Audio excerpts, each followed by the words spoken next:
अजीब आदमी है, खुद भी आजाद रहता है और लोगों को भी बरगलाता है, उनको भी कहता है कि आजाद हो जाओ।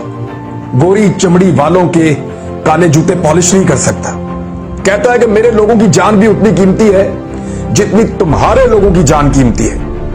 जिद करता है, अड़ जाता है कि मैं कमतर नहीं हूं, मैं तुम्हारा गुलाम नहीं हूं, तुम मेरे ऊपर हुक्म नहीं चला सकते। अड़ जाता है, जिद करता है। अजीब आदमी है, कहता है कि मेरे लोगों का खून कीमती है, मेरे लोगों का खून बहा है, मेरा शुक्रिया अदा करो, मेरे लोगों को खराज तहसीन पेश करो, हमारा शुक्रिया अदा करो। कहता है अड्डे नहीं दूंगा, फिर कहता है तुम्हारी जंग नहीं लड़ूंगा। अजीब आदमी है, कहता है डूमोर को नहीं समझ आती मुझे क्या है, अगर ड्रोन आया तो मार के गिरा दूंगा। इस किस्म की धमकियां देता है। क्या आदमी है, अमेरिका को कहता है तुम्हारी पॉलिसी गलत है, वो इस वक्त दुनिया की सुपर पावर है, उसको कह रहा है कि तुम्हारी पॉलिसी गलत है, उसको कह रहा है absolutely not. or the Taliban. Absolutely not. कैसे हो सकता है?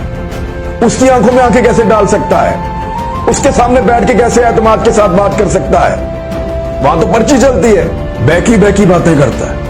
कहता है जब अल्लाह ने तुम्हें पर दिए हैं तो फिर चूंटियों की तरह जमीन पर क्यों रेंगते हो?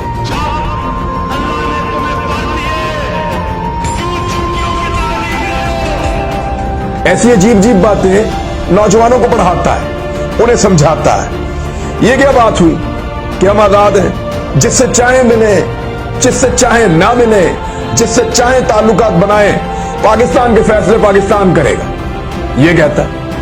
गुलामों को आजादी के ख्वाब दिखाता है, अपने मुल्क का लिबास पहनता है, अपने कल्चर और अपने मजहब के ऊपर फख्र करता है। अजीब आदमी है, बहरों से बात करता है, अंधों को रोशनी दिखाता है। हटाओ इसको, ये कौन है, निकालो इसको, ये सबको खराब कर देगा।